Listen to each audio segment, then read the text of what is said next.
Hello everyone, आज हम बात करने वाले हैं ब्लास्फेमी यानी ईश निंदा के बारे में।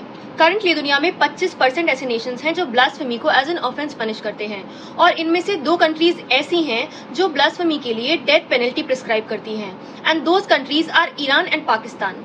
और इंडिया में ब्लास्फेमी को पनिश किया जाता है under the Indian penal code of 1860 and chapter 15 deals with offences relating to religion. Chapter 15 को ऐड किया गया इन द ईयर 1927, बट आखिर इसे ऐड किया क्यों गया? तो ये कहानी शुरू होती है 1923 से, जब 2 ऐसी पब्लिकेशंस रिलीज की गई जो हिंदूज के लिए काफी ऑफेंसिव थी। इनमें से एक का नाम था कृष्ण तेरी गीता जलानी पड़ेगी।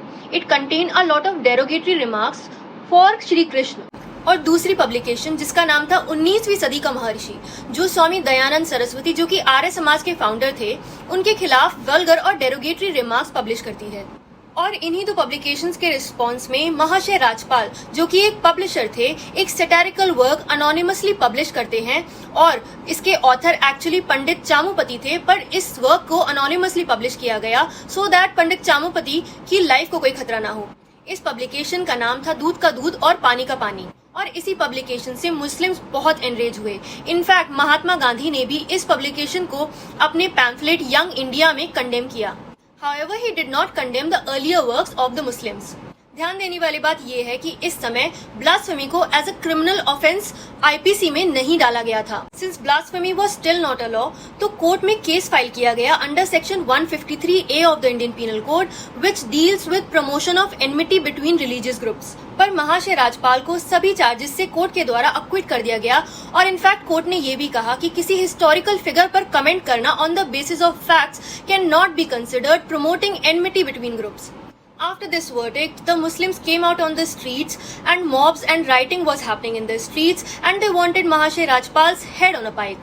And in these riots and mobs, there were often chants on how the Shariat prescribes that the offense of blasphemy shall be punished with death.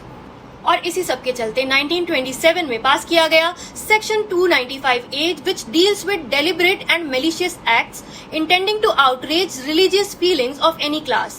Section 295A prescribes the punishment of up to 3 years imprisonment or fine or both.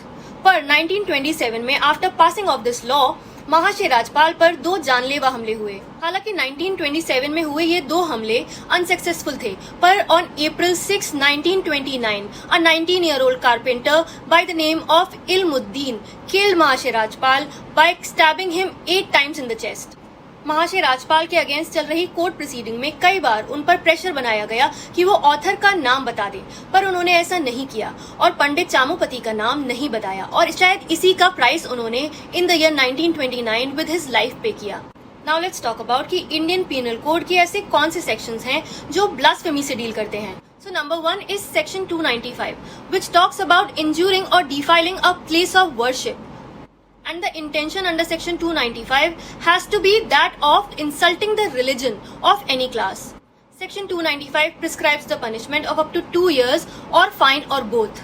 As we talked about section 295A which deals with deliberate and malicious acts intending to outrage the religious feelings of a particular class or its citizens by insulting its religious beliefs. इसमें एक important चीज ये है कि this right is available only to the citizens of India. And section 295A not only punishes the actual insulting of any religious beliefs or person's feelings, it also punishes the attempt of these. Before moving on, it is important to know कि in the year 2018 Punjab made certain amendments to the Indian Penal Code और इन amendments के through add किया गया section 295AA. Now section 295AA makes the sacrilege or the disrespect of certain religious texts a crime in Punjab. According to section 295AA Punjab Amendment Act to the IPC, it is provided that causing injury, damage or sacrilege to Guru Granth Sahib, Bhagavad Gita, Quran or Bible will be punished with imprisonment of life. और क्योंकि इस particular amendment के through कई सारी minorities के religious text को include नहीं किया गया, तो इसके लिए कई लोगों ने इसे रिलीजियस फेवरेटिज्म भी कहा। Now moving on to section 296 of the Indian Penal Code which talks about disturbing religious assembly.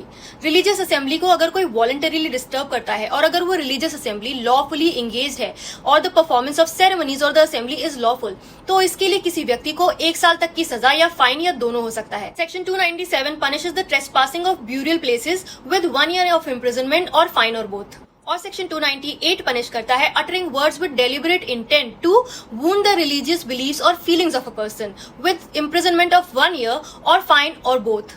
However, section 298, unlike the previous sections, is compoundable by the person whose religious feelings are so hurt. Now, कई बार एक question जो लोग पूछते हैं वो ये है कि क्या blasphemy laws freedom of expression and speech को खत्म कर रहे हैं? तो इसका जवाब दिया जाता है by these argument. People often say कि ब्लास्फेमी लॉज को अप्लाई करते हुए ये नहीं देखा जाता है कि जो कमेंट्स किए गए हैं वो ट्रू या रीजनेबल हैं। और एक व्यू ये भी है कि ब्लास्फेमी लॉ होने के कारण ये व्यू प्रमोट किया गया है कि रिलीजन को किसी भी केस में क्रिटिसाइज या क्वेश्चन नहीं किया जा सकता, और इसकी वजह से सोसाइटी में रिलीजन के नाम पे होने वाले कई सोशल इवल्स को भी प्रमोट किया जा रहा है। इनफैक्ट लोग ये भी कहते हैं कि ब्लास्फेमी लॉज की वजह से ही लोगों में रिलीजियस इनटॉलरेंस बढ़ रही है। यहाँ तक कि दुनिया के कई डेवलप्ड नेशंस ने ब्लास्फेमी को अनकॉन्स्टिट्यूशनल डिक्लेयर किया गया है।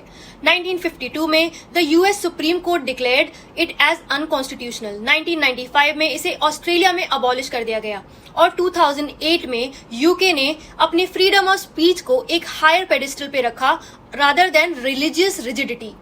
इनफैक्ट यूनाइटेड नेशंस भी ऐसी सारी कंट्रीज को कंडेम करता है जहां पर ब्लास्फेमी लॉज हैं। इनफैक्ट यूनाइटेड नेशंस का ये मानना है कि ऐसी सारी कंट्रीज जहां पर ब्लास्फेमी लॉज अप्लाई होते हैं and they are signatory to the UN international covenant on civil and political rights, ऐसी सारी countries are in breach of their obligations.